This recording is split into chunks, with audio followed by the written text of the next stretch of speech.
கர்த்தராகிய இயேசு கிறிஸ்துவின் நாமத்தினாலே வாழ்த்துக்கள். இந்த செய்திகளிலே நாம் தொடர்ச்சியாக தேவ வார்த்தையின் அடிப்படையில் அந்நிய பாஷையை குறித்து தியானித்து வருகின்றோம். இதை குறித்து நாம் சரியாக புரிந்து கொள்ள முதல் பகுதியிலிருந்தே தொடர்ச்சியாக பார்த்தால் தெளிவாக புரிந்து கொள்ள முடியும். கழிந்த பகுதியிலே நாம் ரட்சிக்கப்பட்ட எல்லாரும் அந்நிய பாஷை பேச வேண்டுமா என்பதை குறித்து தியானித்தோம்.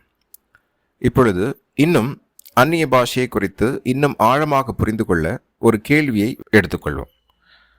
அந்நிய பாஷை பேசுகின்ற எல்லாரும் ரட்சிக்கப்பட்டவர்களா? முதலில் ஒரு கேள்வி நாம் வைத்தோம். ரட்சிக்கப்பட்ட எல்லாரும் அந்நிய பாஷை பேச வேண்டுமா? அப்படி என்றால் இல்லை. வேத வார்த்தையின் அடிப்படையிலே ரட்சிக்கப்பட்ட எல்லாரும் அந்நிய பாஷை பேச அவசியம் இல்லை. இன்னொரு அடுத்த கேள்வியை நாம் வைக்கின்றோம். அந்நிய பாஷை பேசுகின்ற எல்லாரும் ரட்சிக்கப்பட்டவர்களா? இதை புரிந்து கொள்ள நாம் மத்தேயு 7ஆம் அதிகாரம் 22, 23 இந்த வேத வார்த்தைகளை தியானிப்போம். அந்நாளில் அநேகர் என்னை நோக்கி, கர்த்தாவே, கர்த்தாவே, உமது நாமத்தினாலே தீர்க்க தரிசனம் உரைத்தோம் அல்லவா? உமது நாமத்தினாலே பிசாசுகளை துரத்தினோம் அல்லவா? உமது நாமத்தினாலே அநேக அற்புதங்களை செய்தோம் அல்லவா என்பார்கள். அப்பொழுது நான், ஒரு காலம் உங்களை அறியவில்லை, அக்கிரம செய்கைக்காரரே, என்னை விட்டு அகன்று போங்கள் என்று அவர்களுக்கு சொல்லுவேன். அப்ப இங்க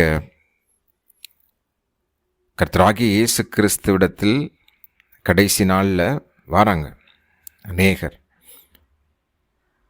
கர்த்தாவே, நாங்கள் உங்கள் நாமத்தினால தானே தீர்க்க தரிசனம் சொன்னோம், உங்கள் நாமத்தினால் தானே பிசாசுகளை துரத்தினோம், உங்கள் நாமத்தினாலே தானே அநேக அற்புதங்களை செஞ்சோம் அப்படின்னு சொல்லுறாங்க. அப்போ இதெல்லாம் என்னது? பரிசுத்தாவிடைய வரங்கள்.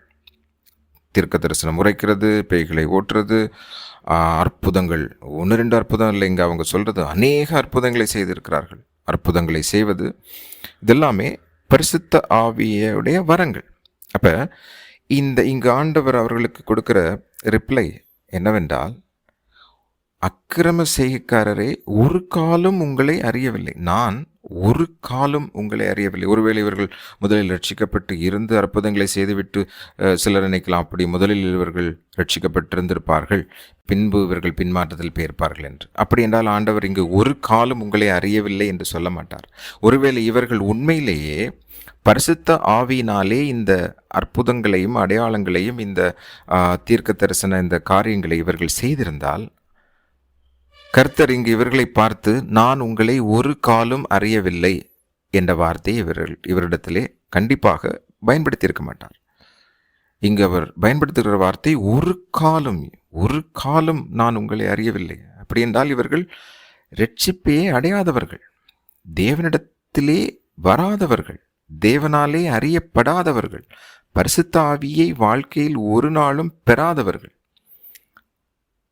இவர்களை இந்த அற்புத அடையாளங்களை செய்ய வைத்தது எது?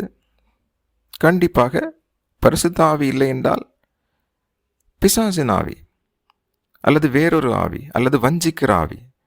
அதான் வசனம் மிக தெளிவாக சொல்கிறது, சாத்தானும் ஒளியின் தூதனுடைய வேஷத்தை தரித்து கொள்வானே.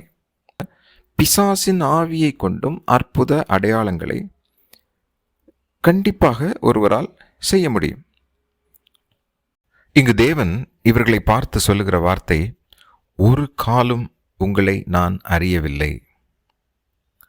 அப்படியென்றால் உண்மையாகவே இவர்கள் பரிசுத்த ஆவியினாலே அற்புதங்களை செய்திருந்தார்கள் என்றால், தேவன் இவர்களை பார்த்து ஒரு காலம் நான் உங்களை அறியவில்லை என்று சொல்லியிருக்க மாட்டார்.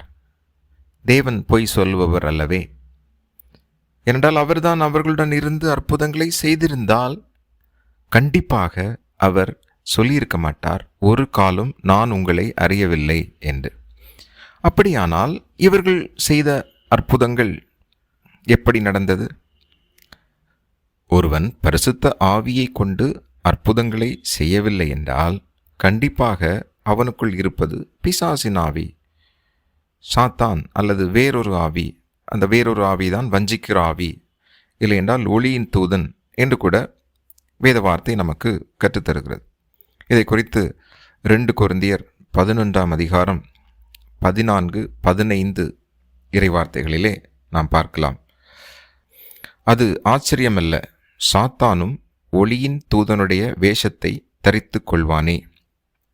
ஆகையால் அவனுடைய ஊழியக்காரரும் நீதியின் ஊழியக்காரருடைய வேஷத்தை தரித்து கொண்டால் அது ஆச்சரியம் அல்லவே.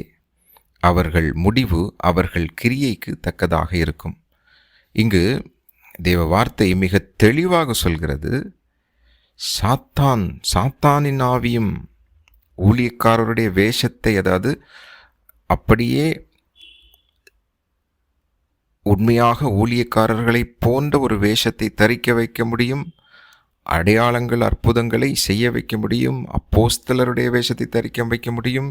இந்த பகுதியில் நாம் இன்னும் இந்த அதிகாரத்திலே நாம் வாசித்தோம் என்றால் இதை குறித்து நாம் இன்னும் மிக தெளிவாக நாம் அறிந்து கொள்ள முடியும்.